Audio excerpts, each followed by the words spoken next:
They was this family group named the Roarks. I don't know how much bad stuff they done, but this was back in the early 1900s. Evidently, they done a lot of bad stuff. Everybody had hogs back then and kept those hogs' ears marked, and it was a big offense in Calhoun County to steal a hog. Well, they built them a houseboat, and when the water and river would come up, they'd get on the houseboat and travel around picking up people's hogs that was trying to get out of the water and stealing hogs that way. And they got one little bitty pig and raised it with their hog dogs, and that pig thought he was a dog. That same hog got to mixing around with my grandpa's hogs, and the way they told it now is my grandpa's hogs hung this hog.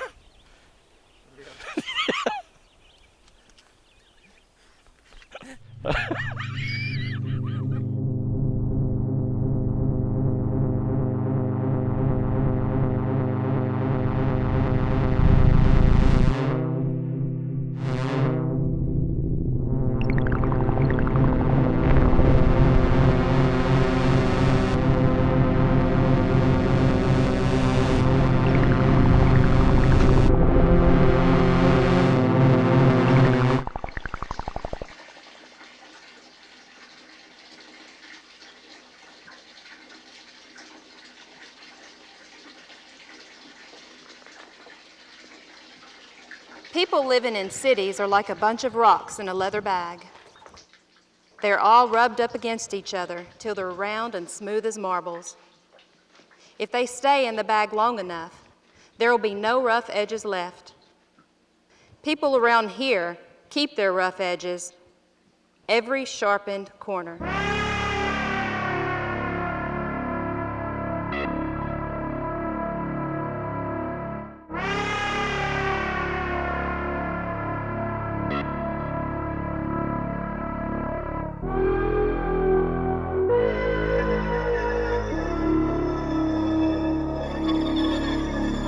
I started making films when I was probably 21, and you know, several times I quit, you know, many times I quit and said I'll never do another one.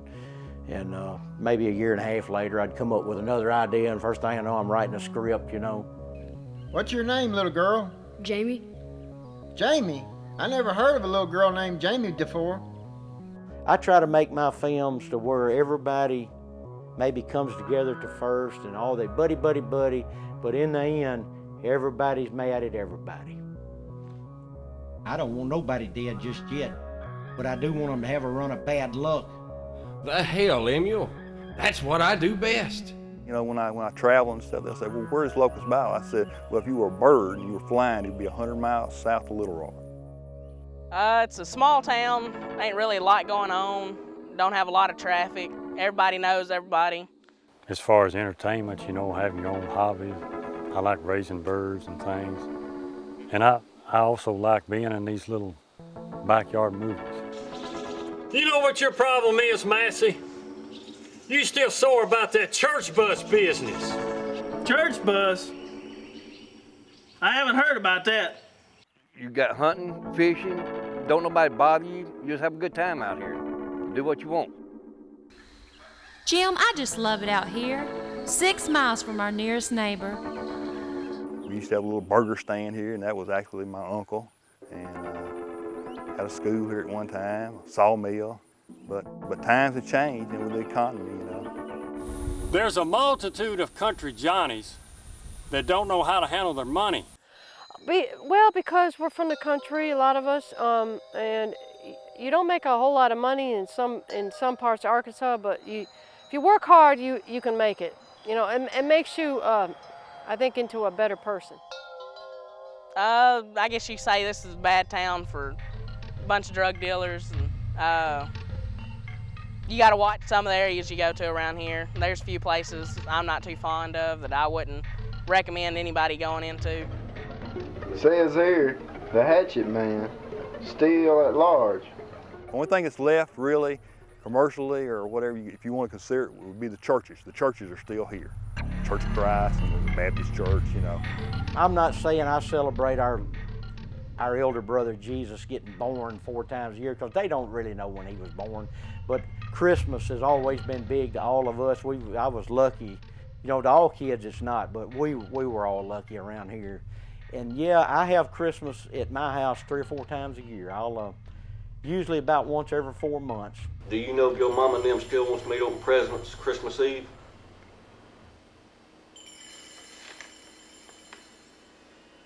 Maybe I'll have it 3 weeks from this week. I'm gonna have a Christmas week, and I won't do nothing but watch Christmas movies, and I'll order a big chicken and dressings from out at the college from Wanda, or a big, maybe 2 gigantic meatloaves from the White House from Teresa and Ann and them, you know, and I'll just make a big deal out of the whole week and celebrate. You know, I have Christmas 3 or 4 times a year here. I don't believe there is no Santa Claus. I think it's your mamas and your daddies bringing all them presents. You know, when I was a young guy, all in the heck I wanted to watch was westerns or Tarzan movies, you know, because I had a big imagination, and I'd go out in the woods by myself and play. I didn't like to play with other kids, and I could be Tarzan, or I could be the rifleman, or I could kill 6 bad men. I was just a little kid when those horses was around, and they never would let me ride the black one, but after I got on up a big teenager and had hogs in the woods myself, I got to use that spotted horse there, old Tony, several times. He was old as the hills. And the black horse with a bald face, he had, you can't tell it on the black and white photograph, but he had light blue eyes, and we all called them glass eyes. February of 2006, I was looking for locations for a new film that I had written. And when I got down here, there was anywhere from 15 to 25 camper trailers and horse trailers, 2 school buses. And so I come on down here talking to the people. I thought they were just, I didn't know they were Indians, but they were Lakota Indians from Dakota.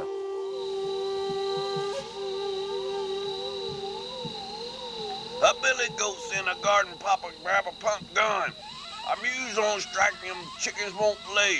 The muse on striking, them chickens won't lay. Immediately, they wanted to see my driver's license, and I was trying to get away from them, and they got over in front of my car door, and they said, well, we've had a man missing down here. That's not true, that's not true. Bet, you gonna bet? And the chief, and his name was Chief Elkface, and I thought these people are really Indians, but they don't really look like Indians. And I could see this was turning into what I thought was a hostage situation. They had my name, they knew where I lived, but they wouldn't know how to contact my people. Now, boy, let me do all the talking. This big chief, he wanted me to marry his oldest daughter, you know, and I thought, I don't even know his daughter. At that time, hadn't even laid eyes on his daughter. And he said, she don't look her best right now, but she's gonna meet you later today. This other lady who was half white and half Indian, she had real blue eyes, and so they called her glass eyes. I got to be friends with her some. I was here 2.5 days. They wouldn't let me leave, you know. And I kept thinking, now they don't know it. They've got my car keys, but I've got one of these kind of cars. You know, it's got a combination on the outside door, and if I can get into my car and mash a little button, the trunk comes up, and I've got a loaded gun back there, plus I've got an extra set of car keys. So I kept thinking, I'll just look for a chance, and they can have my main car keys. And anyway, he wanted me to marry his oldest daughter, and he goes in a little camper trailer thing and comes back and says, she's gonna meet you this evening. And I figured out pretty quick from this glass-eyed girl who was kind of an outcast, she said, this guy that's missing, we don't think he's missing, we think they've killed him. That he's probably in the bottom of this river, and said, you better go along with this chief, anything he says, and once you marry her, you can escape during the night, they don't care, but she's probably pregnant, and she's probably gonna have a white baby.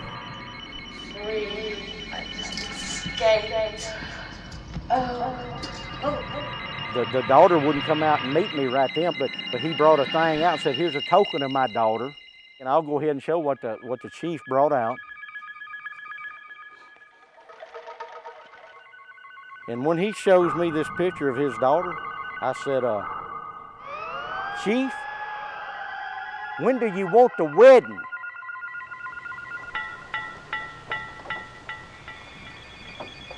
I tell you what you might like to see and you might not. I sure ain't gonna get mad if you don't want to. But I used to do nude photography, and I've got kind of some maybe a 6-minute film of some of the clips of stuff I've done, nude photography. To me, just seeing a naked woman don't do nothing for me. For me to really enjoy myself, I like to get one in something I pick out for them to wear and kind of keep them that way for a while, you know. At the time that I was doing it, I could have got in some trouble. They even closed a video store here in town that started selling X-rated movies. The guy that bought Colonel Sanders out, he was talking about Colonel Sanders' recipe. He talked about he's talking about when Colonel become famous, how he had that secret recipe and you couldn't take this chicken recipe home and cook it. He said even a strip show's better if you don't get everything. And he said that's what I like about the Colonel, you know, that you can't take his recipe home and cook it because it's a secret.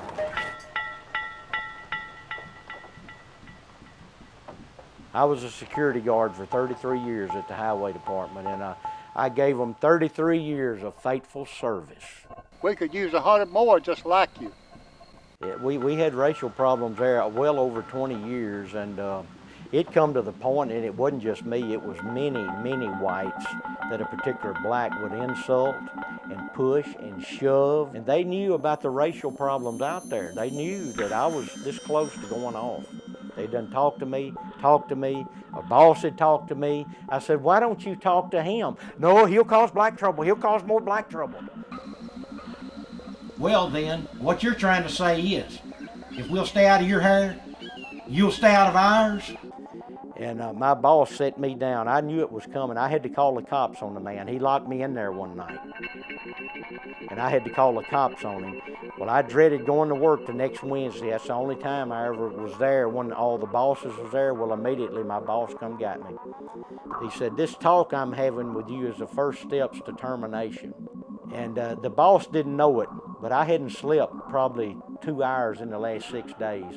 Had a loaded pistol in my back pocket. And if he had said you was fired, I was going to shoot him about 4 times right in the head. Jump up and go get in my car and try to make it to that black racist's house. But if I hadn't have made it, my daddy had done told me, he said, if you don't make it, he said, please don't do it. But if you do it, you get the white one first.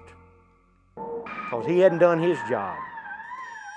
You get him first, and if you don't get to the black one, I promise you, that black one, he'll never see the snow fly. And he said, I promise you this, when they bury him, they'll never find his head. He's slow to anger, our good Lord is, but he also makes it plain he don't care for somebody that keeps strife going, keeps trouble going when they don't have to be for any. Don't have to be any. Some people, as long as they got backers, they gonna keep the trouble going. I've done lived it and seen it. It'll catch up with you? Well, you know, I can honestly say most of my low points, I hope other people can say this, where I probably was hurt the most deepest, that I lived to see those people hurt worse than I was hurt. Just, you know, do people wrong, it'll catch up with you. The kind of characters that I write in my films are two-faced, Judas Jr., snake-eyed, sorry people. And if somebody watches my films or buys a DVD and they don't like it, what I would do if I was them, I'd take it and put it in the trash.